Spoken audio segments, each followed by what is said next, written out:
తాకట్టులో ఉన్న బంగారాన్ని విడిపించి ఆ రోజు ఆన్లైన్ రేటుకే మేము కొంటాం. Sharma gold company. నమస్తే, వెల్కమ్ టు సుమన్ టీవీ. నేను మీ యామిని. ప్రస్తుతం మనతో ఉన్నారు ప్రముఖ ఆధ్యాత్మికవేత్త, ప్రముఖ జ్యోతిష వాస్తు పండితులు సుభాష్ శర్మ గారు ఉన్నారు.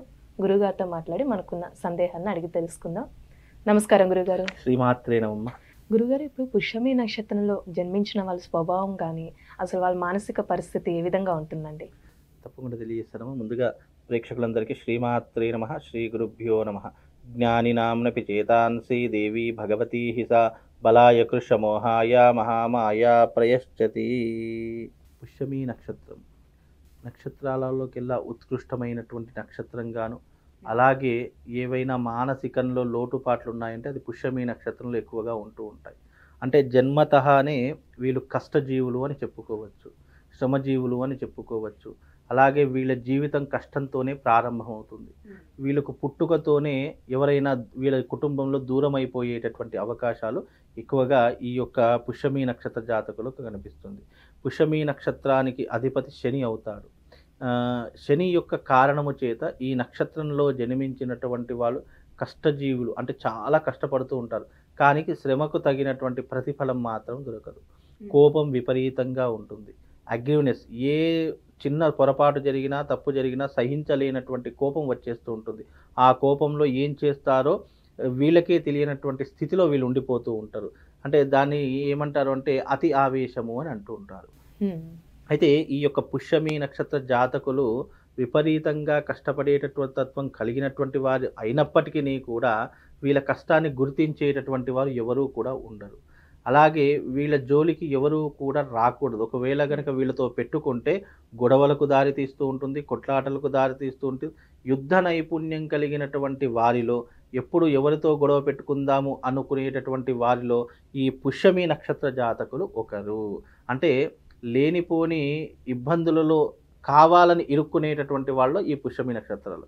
అంటే కావాలి అని అంటే కనుక అక్కడ ఎలాంటి సిచ్యువేషన్ లేకపోయినా వీళ్ళు ఒక సిచ్యువేషన్ని క్రియేట్ చేసుకొని అనవసరంగా గొడవలు పెట్టుకొని అనవసరంగా లేనిపోని సమస్యల్లో ఇరుక్కోవడానికి కారణమైనటువంటి వారు ఈ పుష్యమి నక్షత్ర జాతకులు. కనుక వీళ్ళతో స్నేహం చేసిన, వీళ్ళతో సావాసం చేసిన అది సావాస దోషము అని అంటుంటారు. అంటే ఎవరితో మంచి వారితో స్నేహం చేస్తే మంచి గుణాలు వస్తాయని, చెడ్డవారితో స్నేహం చేస్తే చెడు గుణాలు వస్తాయని చెప్పేసి దాన్ని సావాస దోషము అంటారు. వీళ్ళతో స్నేహం చేయడం వల్ల మనకు కూడా సమాజంలో గౌరవ మర్యాదలు తగ్గిపోవడము, అరే వీళ్ళతో స్నేహం చేయడం వల్ల వీళ్ళు కూడా అదే కోవకు చెందినటువంటి వారు, వీరు కూడా చెడ్డవారే అనేటటువంటి నిర్ణయాలు తీసుకోవడము ఈ యొక్క పుష్యమి నక్షత్ర జాతకులకు వర్తిస్తూ ఉంటుంది. అలాగే ఈ పుష్యమి నక్షత్ర జాతకంతో ఉన్నటువంటి వాళ్ళు చాలా జాగ్రత్తగా ఉండాలి. వీళ్ళు ముఖ్యంగా ఏ విషయంలో పడితే ఆ విషయంలో అస్సలు కలగజేసుకోకూడదు. అలాగే ఈ యొక్క పుష్యమి నక్షత్రానికి కర్కాటక రాశి అవుతుంది కాబట్టి చంద్రుడు అధిపతిగా ఉంటూ ఉంటాడు. కర్కాటక రాశికి అధిపతి చంద్రుడు కాబట్టి వీళ్ళు ప్రధానంగా ఈ యొక్క కర్కాటక రాశి వారు, ఈ యొక్క పుష్యమి నక్షత్ర జాతకులు ఎవరైతే ఉన్నారో ఈ సంవత్సరం, ఈ క్రోధినామ సంవత్సరంలో కాస్త జాగ్రత్తగా ఉండేటటువంటి ప్రయత్నం చేసుకోవాలి. అలాగే వీళ్లకు తల్లి అంటే చాలా విపరీతమైన ప్రేమ ఉంటుంది. కుటుంబంపై చాలా ఆసక్తి ఉంటూ ఉంటుంది. కుటుంబాన్ని అభివృద్ధిలోకి తీసుకురావాలి, ఈ కుటుంబాన్ని ఒక మంచి స్థాయిలో పెట్టుకోవాలి అనేటటువంటి ఆశలు ఎక్కువగా ఉన్నటువంటి వారిలో ఈ పుష్యమి నక్షత్ర జాతకులు ఒకరు అని చెప్పుకోవచ్చు. అలాగే ఈ పుష్యమి నక్షత్ర జాతకులు ఎవరైతే ఉన్నారో వీళ్ళకు ముఖ్యంగా 32 సంవత్సరాల తర్వాత వీళ్ళు కెరియర్లో స్థిరపడేటటువంటి అవకాశాలు ఎక్కువగా కనిపిస్తూ ఉన్నాయి. వీళ్ళు చదువు, వృత్తి ఇవన్నీ కూడా వీళ్ళకు అంత తలకెక్కదు. అంటే చదువు చాలా తక్కువగా చదువుకుంటూ ఉంటారు.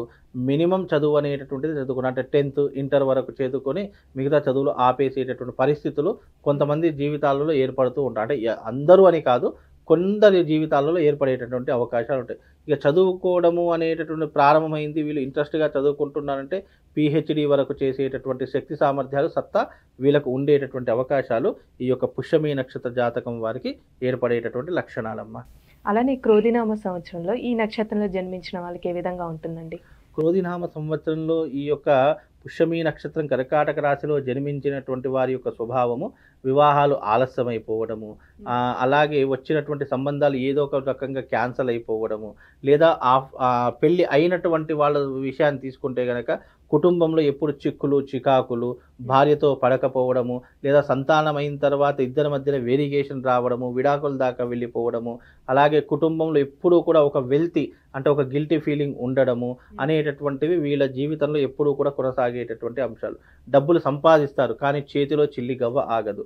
వీళ్ళు మంచి మార్గం వైపు వెళదాము అని అనుకుంటారు కానీ మంచి మార్గం వైపు వెళ్లకుండా చెడు వైపు ఎక్కువగా వెళ్ళేటటువంటి లక్షణాలు ఈ పుష్యమి నక్షత్ర జాతకులు ఎక్కువగా కనిపిస్తాయి. అంటే వీళ్ళు ఎప్పుడూ కూడా ఏదైనా ఒక మంచి పని చేద్దాము, నలుగురికి సహాయపడేటటువంటి పని చేద్దాము అంటే వీళ్ళు ముందుకు రారు. అదే గనక ఏదైనా మద్యము కానీ, జూదము కానీ, లేదా పరిస్థితి వ్యామోహం వల్ల వెళ్ళడం కానీ, ఇలాంటి వాటిలో వెళ్ళడానికి వీళ్ళు ఎక్కువగా ఆసక్తి చూపిస్తూ ఉంటారు. అంటే చెడు వైపు ఎక్కువగా వెళ్ళేటటువంటి వారిలో ఈ యొక్క పుష్యమి నక్షత్ర జాతకులు ఒకటి.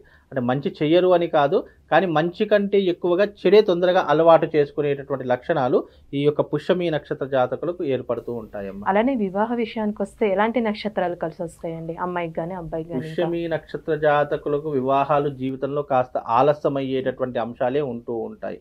అలాగే వీళ్ళకు కలిసి వచ్చేటటువంటి నక్షత్రాలంటే గనక ఆశ్లేష నక్షత్రం కలిసి వస్తుంది, పుబ్బా నక్షత్రం కలిసి వస్తుంది, స్వాతి నక్షత్రం, జ్యేష్ఠ నక్షత్రము, అలాగే పూర్వాషాఢ నక్షత్రము, శ్రవణ నక్షత్రము, శతభిష నక్షత్రము, రేవతి నక్షత్రము, భరణి నక్షత్రము, రోహిణి నక్షత్రము, ఆరుద్ర నక్షత్రం. ఈ యొక్క నక్షత్రాలు వీళ్ళ యొక్క జీవితానికి కలిసి వచ్చేటటువంటి నక్షత్రాలు. వీళ్ళు వివాహం చేసుకుందామనుకున్నా, వ్యాపార సత్సంబంధాలు పెట్టుకోవాలనుకున్నా, ఫ్రెండ్షిప్ చేయాలనుకున్నా ఈ యొక్క నక్షత్రాలతో చేస్తే కనుక బాగుంటుందమ్మా.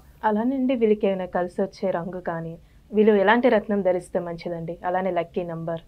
వీళ్ళకు అదృష్ట రంగు వచ్చేసి gold colour and white colour. ఈ రెండు రంగులు వీళ్ళకి కలిసి వచ్చేటటువంటి అదృష్టమైనటువంటి రంగులు. పుష్యమి నక్షత్రంలో జాతకులో పుట్టినటువంటి ప్రతి ఒక్కరు కూడా గోల్డ్ రింగ్ కానీ, గోల్డ్ చైన్ కానీ తప్పకుండా ధరించాలి. వాళ్ళ మెడలో, వాళ్ళ శరీరం మీద ఎప్పటికీ కాస్త తులం బంగారమైనా సరే కంపల్సరీగా ఉండి తీరాలి. అలాగే వీళ్లకు అదృష్ట సంఖ్య వచ్చేసి 2, 3, 8. ఈ 3 సంఖ్యలు వీళ్ళకు అదృష్టమైనటువంటి సంఖ్యలు. ఈ 3 సంఖ్యలు గనక వాళ్ళు జీవితంలో గనక పెట్టుకుంటే చాలా అదృష్టవంతులు అయ్యేటటువంటి అవకాశాలు కూడా ఉంటాయి. అంటే న్యూమరాలజీ ప్రకారం చూసినా, మన సాంఖ్యశాస్త్ర ప్రకారం చూసినా, ఈ జ్యోతిష శాస్త్రం చూసినా కానీ వీళ్ళకు 2, 3, 8 సంఖ్యలు కలిసి వచ్చేటటువంటి. వీళ్ళు దైవాన్ని ఏ దైవాన్ని ఆరాధన చేసుకోవాలి అని అంటే గనక వీళ్ళు ముఖ్యంగా ఆంజనేయ స్వామి ఆరాధన చేసుకోవాలి, లేదా సుబ్రహ్మణ్య స్వామి ఆరాధన చేసుకోవాలి. సుబ్రహ్మణ్య స్వామి కానీ, ఆంజనేయ స్వామి కానీ ఆరాధన చేసుకుంటే పుష్యమి నక్షత్ర జాతకులకు ఎవరైతే ఉన్నారో వాళ్ళు కొంతలో కొంతవరకు మేలు జరిగేటటువంటి అవకాశాలు ఈ పుష్యమి నక్షత్ర జాతకులకు కలుగుతాయమ్మా. చాలా చక్కగా తెలియజేస్తారండి మాకు. ధన్యవాదాలు. శ్రీమాత్రే.